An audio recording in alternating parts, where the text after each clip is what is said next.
Hi, everyone, and welcome to the Medical Trauma Support Podcast. We have a special treat today. This is not Sarah speaking.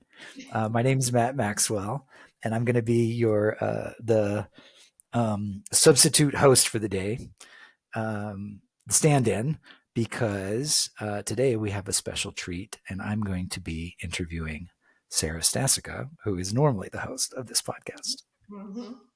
Hi, Sarah. Welcome.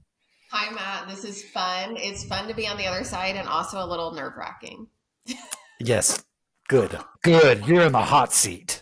I am in the hot Um, seat. and we are doing a role reversal. If you've been listening to any other podcasts, then you might any other episodes of this podcast, then you might recognize my voice. Where in a prior episode, I talked about some of my experiences with medical trauma, and as Sarah and I were chatting and getting to know each other, she was telling me a lot of her story and how she got to be up to what she's doing right now.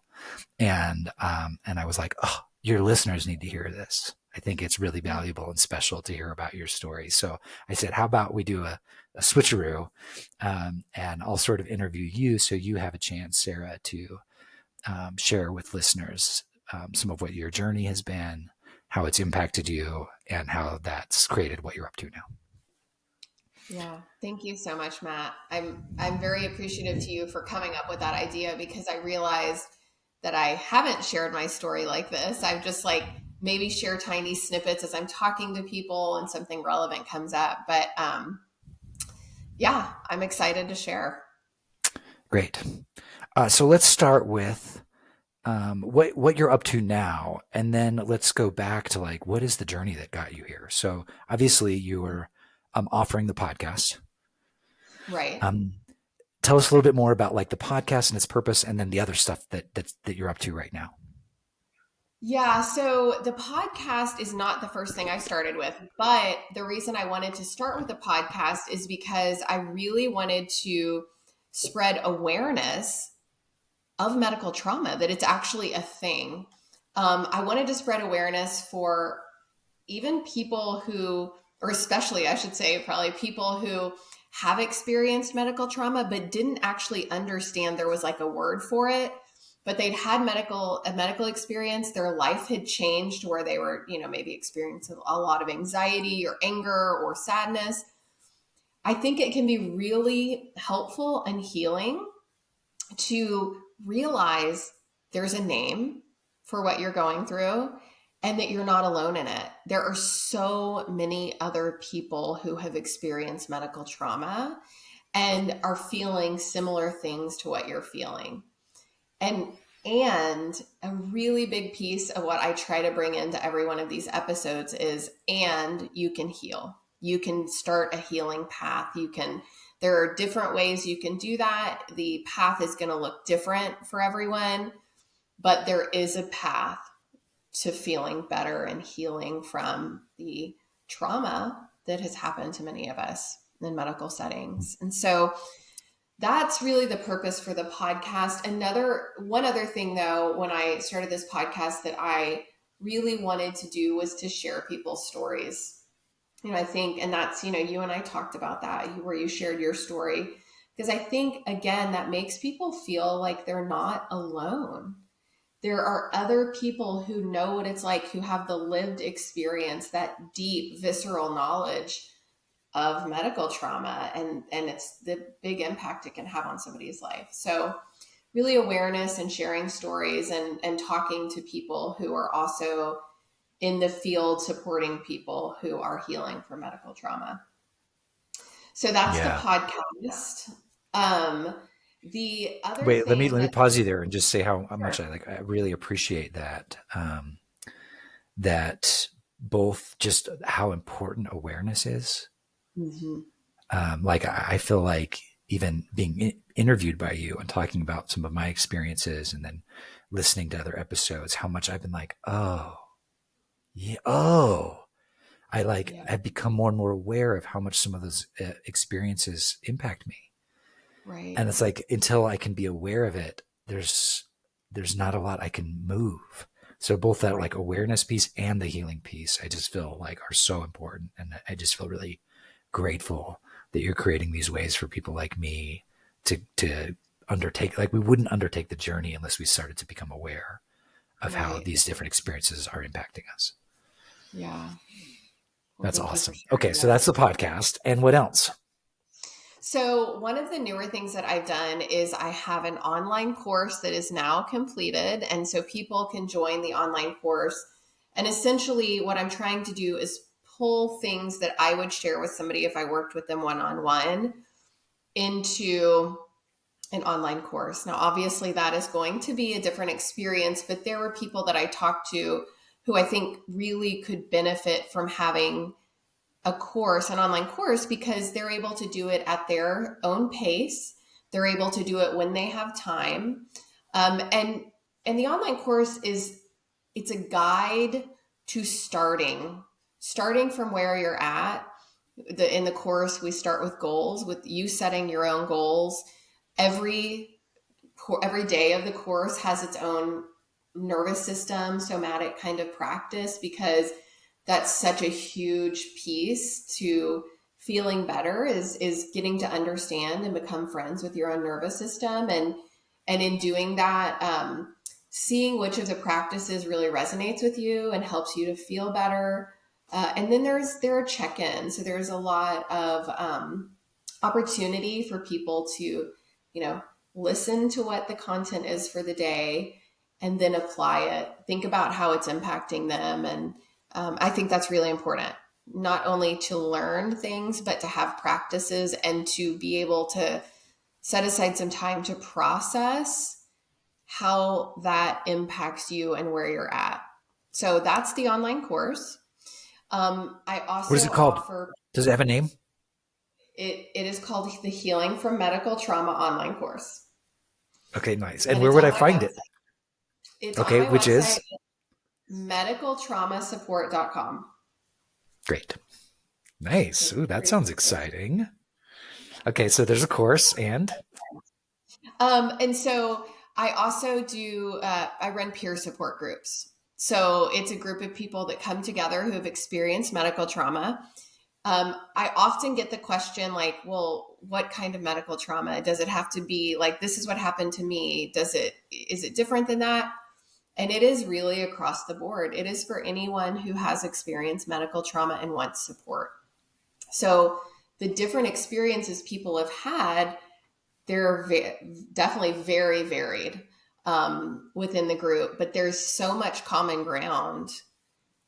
First of all, we're just a group of humans showing up together to be with each other and support. That alone Mhm. is, I think, incredibly healing. But then on top of that, we all have experience of medical trauma as well, and there are some commonalities, even if the experience that created the trauma was different for each of us. Um, and then beyond the peer support groups, I do work one on one with people. I, as a peer, and I have a background as a trauma informed yoga teacher. And so I take a lot of the information about the nervous system and guide people as they get to understand their own nervous system and befriend their own nervous system and have practices they do that really help heal so that they can heal their Mhm. nervous system, so that the goal with this work is to be able to feel safer, because really it's like our nervous system is looking, am I safe or am I in danger? Am I safe or am I in danger? And it's a constant thing, that neuroception is constantly happening. And so to be able to understand your nervous system better and to be able to respond to some of the cues more quickly with practices that work for you can, I mean, just greatly impact your quality of life. And I'm sharing things that I have done myself. So along with, my training as a yoga teacher and my additional training in polyvagal theory, I'm showing up with the lived experience. So that like really like visceral knowledge, because I've done it myself and I do it every day. Mhm. Yeah. Awesome. Cool. Yeah, that totally makes sense that with that depth of background in yoga, that somatic and like body awareness would be an important part of the process that you share with people. Yeah, it really is. Cool. All right. So, all these cool offerings, including the podcast, the course, these peer groups, one-on-one support. Mm-hmm. Um, why have you become so passionate about supporting people with medical trauma? So one thing that I forgot to share, and then I'll go back to that, is there is also a peer specialist who is offering one-on-one peer support as well. So that is another offering. There is somebody who's a trained peer specialist with an experience of medical trauma as well, and she is an additional person that's part of medical trauma support that is offering peer support. So I wanted to make sure I said that. Yeah. Um, And we could probably add that, with what you've been creating and expanding and the people you've been connecting with, I would not be surprised if the different kinds of resources continue to expand and shift. And so yeah, someone may be listening to this when there's all kinds of other things available too. So the best place to go, I guess, is your website, which medical, is medicaltraumasupport.com. nice. Great. Go Yeah. there and check it out. Okay. All those offerings. Why are you doing this? So it's really interesting. If you had asked me 15 years ago if I would be doing this, I would have no idea what you were talking about. And honestly, like, I didn't even really know what medical trauma was until I experienced it as a caregiver. I experienced it in one of my children. And even when the experience was happening, I didn't fully understand that. It was not until we started to see trauma symptoms that I started to get really curious. So, one of my children was born with a condition with their kidneys, and there were multiple invasive procedures that were done in their first 2 years of life, starting at 2 weeks old. And I didn't have any background in how to emotionally support my baby through this, which Mhm. was excruciating for him. And it was also excruciating for me and my husband to witness. That happened first 2 years, and we started to see some of the trauma symptoms a couple years later. We saw some immediate things that were a little like, oh my gosh, like kind of heartbreaking, some immediate shifts in some behavior. Um, Mhm. and then a couple years later, we're like, okay, like this something is going on and we need to start therapy. And so we started play therapy. But we Will didn't. you, if you're open to it, I know there might be like I know there's like a balance here for you of like what to reveal about a child and their Right. specific journey. But are there any of those like specific signs that you'd be willing to share? Like what was it that kind of clued you in that there were symptoms? So I will, yeah, I'll share some of the signs, and they kind of shifted as this child got older. So one of the earlier symptoms was um, they were terrified of band-aids. And I know that just sounds like is hard to understand, but um, they were like really easygoing in school. Teachers loved them, and still love them, and how they are. But I got a call from a teacher when they were in first grade about putting a bandage on them when they fell and hurt themselves, and how they like flipped out, absolutely flipped out, and did not want the bandage. And it was a really surprising thing for this teacher. And so Mm-hmm. that was information for me that I was like, okay, I guess I need to talk to teachers about this. And so the band aid, that was really one big thing that happened, but also any kind of pain, like a little cut that like would kind of be brushed off by most kids, maybe some crying and getting the bandage on and then moving on, but very, very big responses, which oftentimes, you may have heard the phrase before, if it's hysterical, it's historical. So Oh, wow. often, right. So when somebody has a response, and I think this is good for anyone to know, right? When someone has a response that is way bigger than what is typically expected, there's oftentimes a trauma behind it.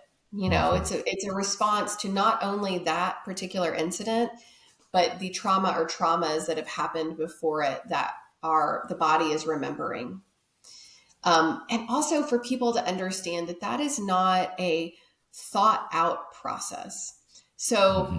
when you have a trauma response, that is not somebody going, I'm going to really freak out now to show them how scared I am. No, it happens like that without the prefrontal cortex really being involved. This is more of a survival response, right?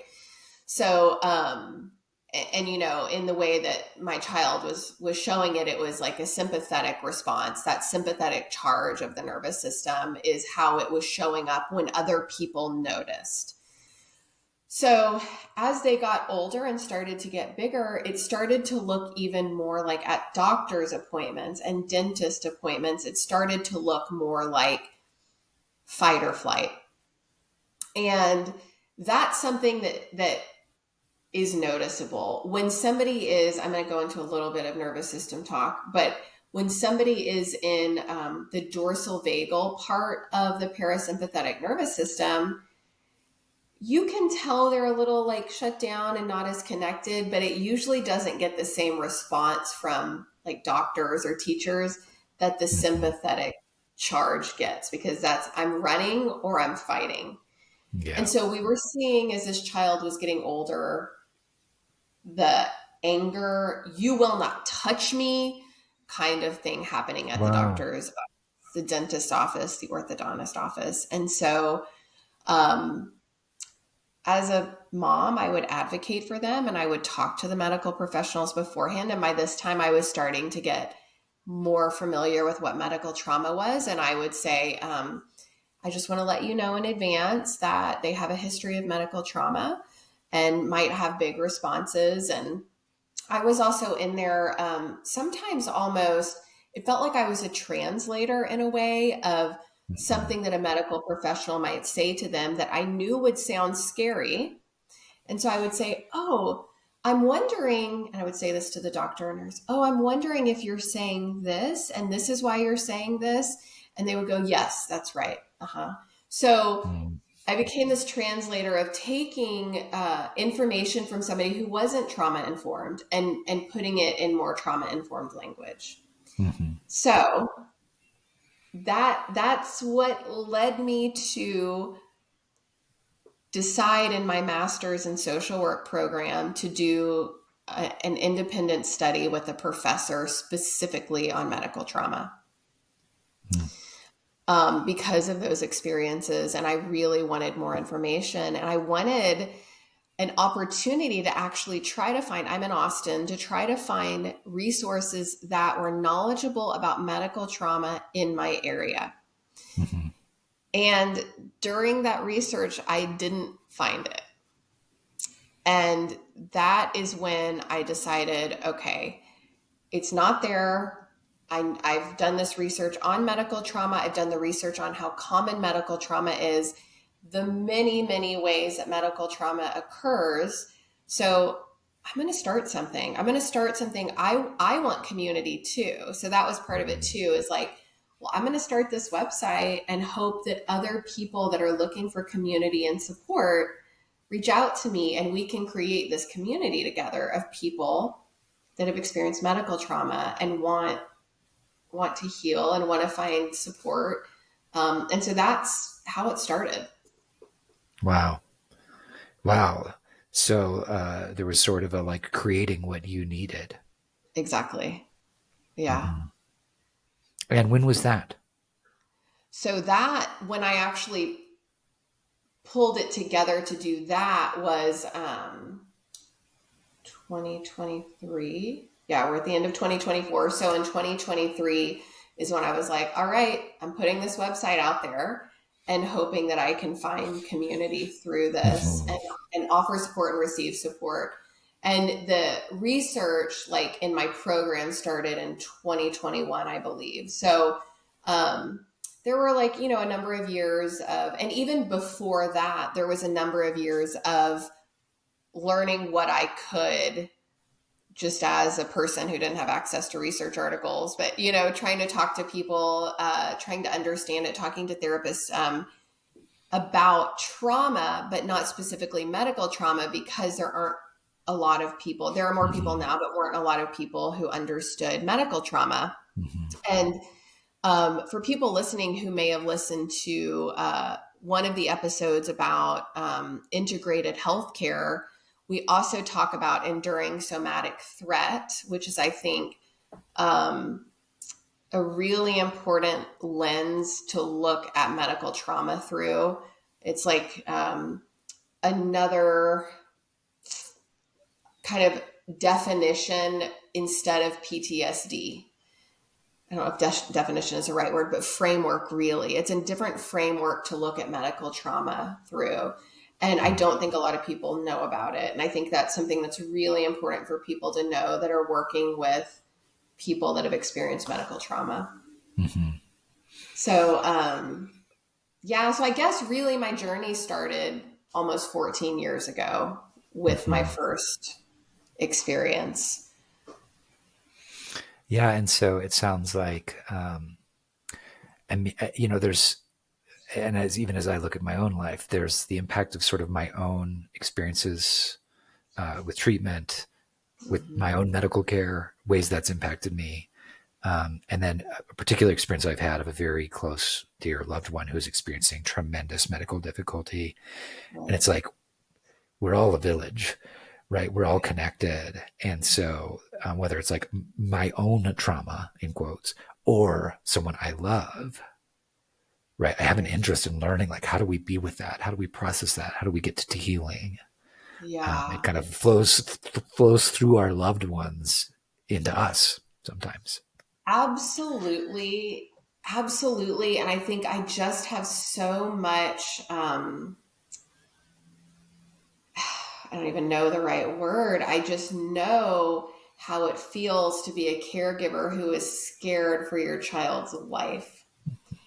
And then through the testing and procedures that are, you're told are necessary, maybe are, maybe aren't, oftentimes are, some of the testing that I think we went through wasn't 100% necessary in this particular situation, and was very traumatic. It is really, really hard to be the parent or the caregiver when someone that you love is sick or hurting or needs life-saving treatment, and to see the pain that that treatment can cause is heart-wrenching. And I will say is different than when I experienced medical trauma myself. Yeah. So they're very different experiences. And, I didn't even share about my own medical trauma. But it was interesting through my research in that time period where I was researching it and thinking about it, I started to realize and think about the medical trauma that I've experienced. And so, like I said, that was a very different experience than being like the caretaker of somebody else experiencing medical trauma. Yeah. Wow. So you created this, these peer support groups. And part of that was like, I would like support. And also then maybe other people would want support. And like, I'm curious, like, what is the format for those groups? And what is your sense of like, what impact is it having on people when they participate? Well, I actually have a podcast episode I'm going to release soon that where I interview somebody who was in one of the groups, and she shares the impact that it had on her. And it's pretty powerful. And that is what happens when you get support from other people. I mean, Mm. um, yeah, it's really beautiful to see and for people to show up in group week to week, and you get to hear these amazing, beautiful, brave things they're doing. And we'll ask questions in the group like, do you have a plan to care for yourself? Like, so what's your plan to care for yourself before and after? We can't always care for ourselves during, because sometimes we're under general anesthesia and there are just other things happening, but like, who's going to be with you? But in this podcast, this person who shared her story has some of the most beautiful stories of how she would care for herself after Mm. stepping back into the medical world. Like she went many years not going to the doctor, because even though she knew that she did need care, um, the experience had been so traumatizing for her that she was like, I will not step back into it. What I'm doing now is better for me than stepping back into the medical system. And so throughout her journey, she does step back into the medical system, and she has these like really beautiful supports for herself. Like she's called in support. She was in our support group. It's a really, really beautiful episode. But to let you know, like how those support groups go is we start out, I'll Yeah, start and with I'll the say nurse. I'll say if I'm listening and I'm someone who's experienced medical trauma and interested in forms of support, for Mhm. some people, kind of a group setting might seem like, oh, great, no problem. That sort of terrifies me, like the unknown of like, what is the format? What will we be sharing? What will like? There's like I have all kinds of like things that are popping up for me just imagining going. It would take a Yes. lot to get me to like Yeah. step out of my comfort zone that way. So I guess my invitation is like, how could we make that less scary? Like what would someone expect? What can we share with someone that might make them go, oh, okay, I could do that. Right. And I agree with you, Matt, because I will say there were years of me doing individual, like one on one healing work and therapy work way before I would step into a group. So I think that is so true. There are some people that maybe just need to know about group and then they feel comfortable starting it. And then other people that are like, I'm not ready yet. And that is totally understandable. And it is actually why I do one on one work and also started the course, because I have talked to Mm. many, many, many people, and only a small percentage actually end up going to the group. So there Yeah. are a lot of people that want support, but the group feels overwhelming, or maybe the group times don't work for them. And so that's why I'm like, okay, well, the online course will at least give people something to get started, and they may feel more ready after they've done some of the work on their own.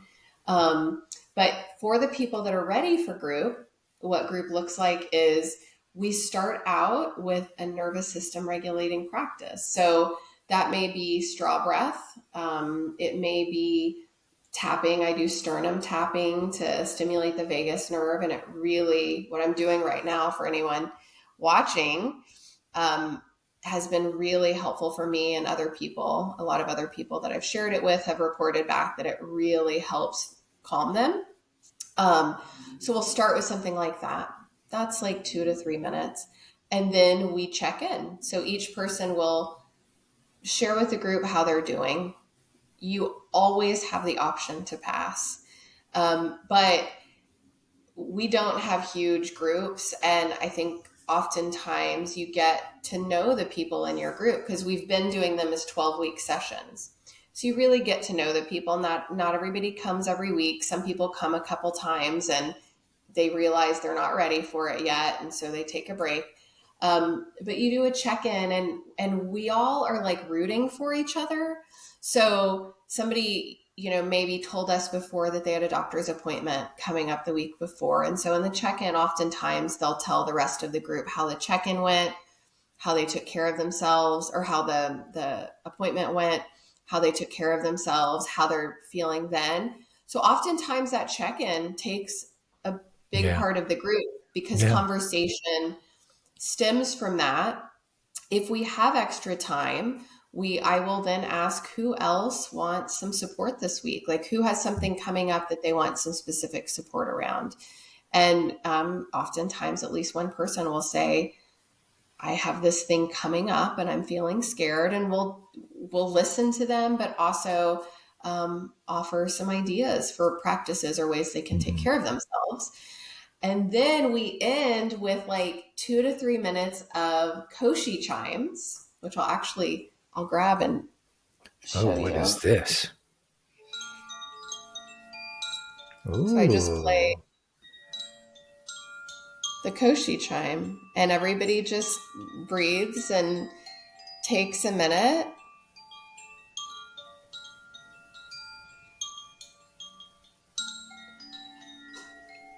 And it's just like a minute to kind of, come together. I just played water for you, but I always play earth because I want to help people really ground themselves before they leave from group and go back out into the world to wherever it is they're going next. So that's what a group looks like. Wow. So cool. So one thing that stood out to me there was that you do like cohorts. You said it's a 12-week. So You're showing up with the same people. It's not just like drop in, drop out. Is that right? So when we originally started, it was more like a closed group. So like we had the same group of people for our first 2 12-week sessions, and that was really beautiful. But what was happening is that throughout these 12 weeks, other people were interested in being in group. And so as we went on, we would start to include other people. And it was interesting though, I did feel like the group felt a little different, but it was still great. It was still showing up, being together, being supported, offering support to other people. So now it is more open. And I will say now that I am working on maybe doing things a little bit differently. We may keep a support group that's more open, and I'm percolating on creating something that is like, this is an 8-week closed group, support group, where we might put a little bit more emphasis on the nervous system work and maybe bring in a little bit, a few yoga poses that are accessible to the people in the group, because we know that oftentimes medical trauma greatly impacts your body as well. And sometimes in those traumas, we don't have the same abilities with our body, like to move our bodies in the same way that we could before. And so that's another piece that I think is helpful for being with people that understand medical trauma, is to understand that we're all coming in at different levels of physical ability and things that we can do. So, yes. So I'm sharing here with you, Matt, that I'm looking at maybe. Nice. Okay. So there are iterations happening. There's sort of, iterations and discovering what works, and cool. Yes, great. Yes. Yeah. Okay. Well, let's see. Maybe we'll just say, if you happen to be in the Austin area and, right. These are all in person, right? They are virtual. Oh, they're virtual? Oh, so anybody can join? They are virtual. They are virtual groups. So we have people that join from all over. I mean, we have like West Coast to East Coast. Anyone listening could just join one of these groups? Anyone listening can join one of the groups. Wow, that is awesome. That's a cool thing about it being peer support and like nervous system focused groups. So they're not therapy groups. No. If they were therapy groups, they would be state specific, but they're not. They're peer support, bringing in nervous system and yoga knowledge, which makes them accessible to more people, and virtual makes it accessible to more people. So yeah. Okay. So you're there listening, you, whoever you are, awesome human. And you're like, maybe it would be good for me to have a little extra support. This is like our invitation. This is the moment. Go to the website. What is the website? medicaltraumasupport.com. And Matt, One thing that I actually forgot to share earlier is we do have a Facebook group. So we have a free online group through Facebook for you to join if you want to have, like, maybe you aren't ready for group, but you do want to be with other people and you want to be able to reach out for support, but you feel more comfortable doing it online. We have a Facebook group. And again, you can access that through the website. Pretty easily. I have tried to What is create the my name of the website. Facebook group? It's medical trauma support. I Oh mean, my I'm gosh. trying to keep I, it very I simple. wanna I wanna stop this interview right now and go sign up. If I were listening, I'd be in Facebook Yeah, right now. good. Well, Okay, join. good. So that's a way to get connected, a way to kind of see what's there, and Right. in addition to the website. Great. Yeah. Okay. Is there are there any other big parts of your story that you want to? I mean, you'll have more chances as time Yes, goes on to share more of your story. But is there anything like left that you want to share? there is something else left, and that is that. So, how many years like later? Maybe 8 years, maybe more, maybe 10 years after my first experience as a new mom supporting one of my children through medical experiences. Another one of my children had an unexpected situation that arose that required going under general anesthesia. And even before that, going to a specialist, pediatrician specialist, general anesthesia procedure. And this time I had my experience before, I had the research that I had done, I had the handbook that I had created for parents whose kids were going through medical procedures or had gone through them. And I used all of it literally to the point where I went back to my little handbook and it's an online thing, but I printed it out.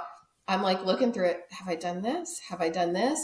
And it reminded me of something. And so I actually then went and looked for a book and looked for pictures. I was like, oh man, I need to show them what the mask will look like that they're going to put on. And so I got to use it before, right? I got to like prepare my child emotionally before the procedure, like I hadn't been able to do previously. Wow. And that was, I think that was really healing, honestly, for me to be able to support them in a way that I didn't have the knowledge to support my other child in many years before.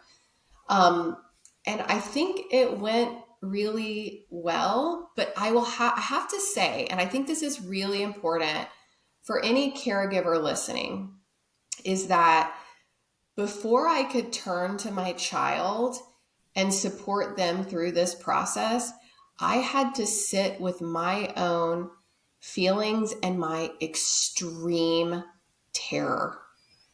Mm-hmm. I was terrified that they would go under and never wake up.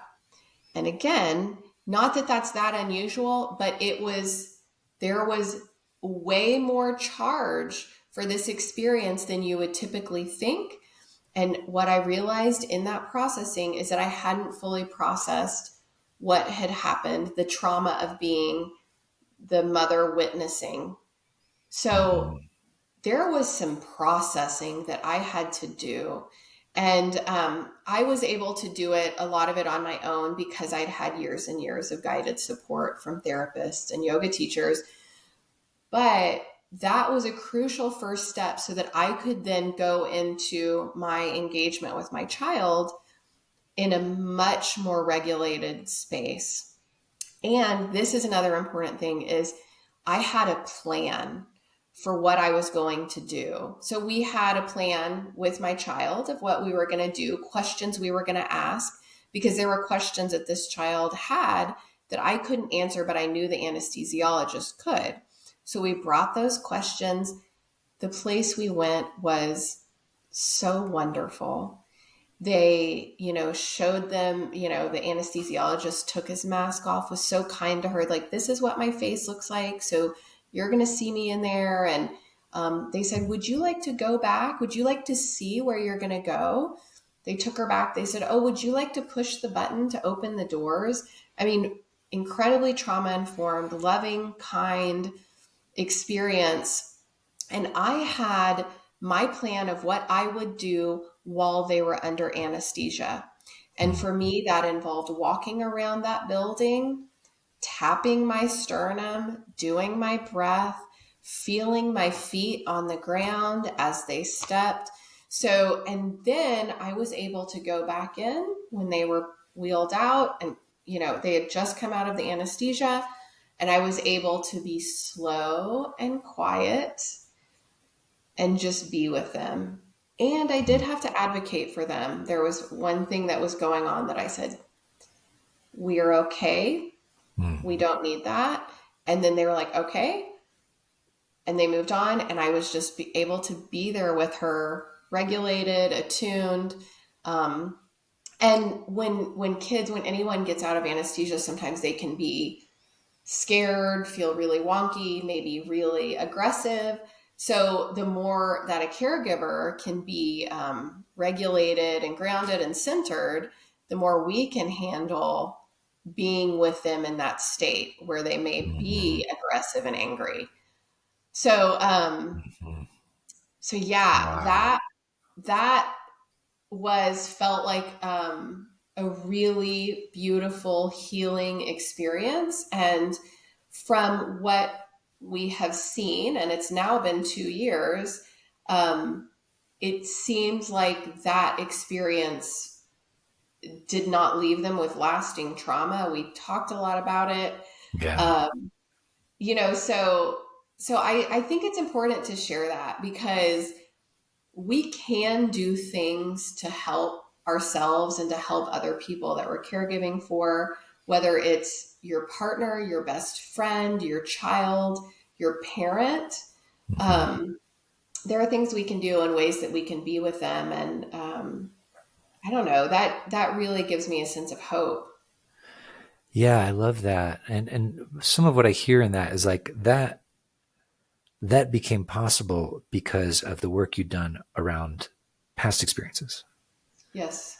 Right. Yes. So there's some of us sitting with like, well, what happened already happened and it sucked or whatever. It's like, Right. okay, there are things I can do now. And what what we know is going to happen is that either I'm going to be in the hospital again or people I love are going to be in the hospital. Like that Right. is what's going to happen in life unless It we is. stay in a room and die. You know, Yes. so It is so amazing like being there are human. both opportunities for healing what's happened, and there are ways that prepares us to be with what will come in a Exactly. way that is as limited in traumatic impact as we can make it. Right. That also is a beautiful story, sort of like a sort of culmination of like your journey, and also I hear in that the possibility, right? We're also advocating for medical care that's trauma informed and that's offered in a Yes. way that leaves as little dramatic impact as possible. So it's amazing that Absolutely. you had an experience like that in a hospital setting, and we know that there are this the story can become, if we've had some bad medical experiences, that's what it's like. Right. Period. And we know there are people and more people in the medical profession that are trauma informed, that are trying to make the journey as light on their patients as they can. Yes. So it's cool. What a sweet thing that you had that experience, and a Yeah. contrast from the early the ways in which you just weren't informed in the same way.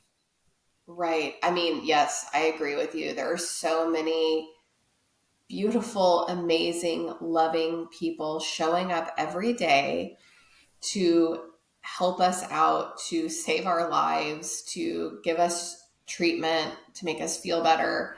Um, and I think it is important to remember that. And I think it can also be really soothing to our nervous system to know that there are some really good people out there, even if we've had some experiences that weren't as positive. Yes. Yes. Exactly. Wow. So beautiful. Let's see. I'd say, at least for me, some of my takeaways, I don't know, listener, what you might be getting from this conversation, and maybe different moments hit you or seemed important. But for me, the opportunity and blessing of shared experience stands out as like a really, right, this, the peer support. opportunity and possibility stands out as an important theme of this conversation. And also just kind of like hearing your story and being present to how we can grow, how our perception of what's happened can shift, how we can actually heal and be prepared for future experiences, that like that really is available and possible. And Right. it might take some work and some support and some learning and some trial and error and finding what works for me. So all of that stands out to me as takeaways from this conversation. Um, let's see. Anything else? One last, we got the Facebook group, we got the Mhm. website. Any other ways that you want to invite people to connect with you? Yeah, I mean, I am also on Instagram and Facebook, and I do send out occasional newsletters, not often, but I try to share information not only about what I'm doing, but also if I find like a really cool video that, explains the nervous system or that explains, something that can be really helpful in calming your nervous system. Um, and there are also a lot more resources becoming available, a lot more people I'm finding that do support people with medical trauma. So, yeah, these are things that I'll share in the newsletter, which you can sign up on my website for the newsletter, and just stay in contact that way. Yeah, awesome. Yeah, and I'll say, I finally listened to our episode together. I get real nervous to listen to myself, but I finally listened, and and I didn't sound as stupid as I was afraid I did, so that was nice. But No, also, I was appreciating just listening to our episode together, just sort of the insightful additions you made to what I'd been sharing, and so I think um, another opportunity for people is to listen to other episodes because they're going to continue to get like your bits in addition to really cool guests. They're going to get more of your insight and wisdom, and those are just going to be in all of these episodes. So um, that's exciting. People get to continue to receive more from you. thank you, Matt. um, Thank you for and I'll saying that. say, if you've listened to me and you're like, who's this guy? I'm Matt. I'm a life coach, I'm a writer. I have a book called How to Hold a Cockroach, which is sort of a fictionalized telling of some of my recovery from my difficult experiences. So you can check that out Yes, as well. and I know you've said it once, but Matt, I loved talking to you, and I think it listen to the podcast episode with Matt. It is really beautiful. Um, I I would, yeah, you'll get a lot. You will get a lot from that episode and from your book. Your book is beautiful and was very moving to me. Thank you. Appreciate Mhm. that so much. Anything else before we wish everyone a good day and a No, goodbye? other than thank you. Thank you for sharing your time and being here to talk about this. So thank you. Likewise. And thank you for all you're doing to support all of us with this kind of trauma. I so appreciate you and your work. Thank you.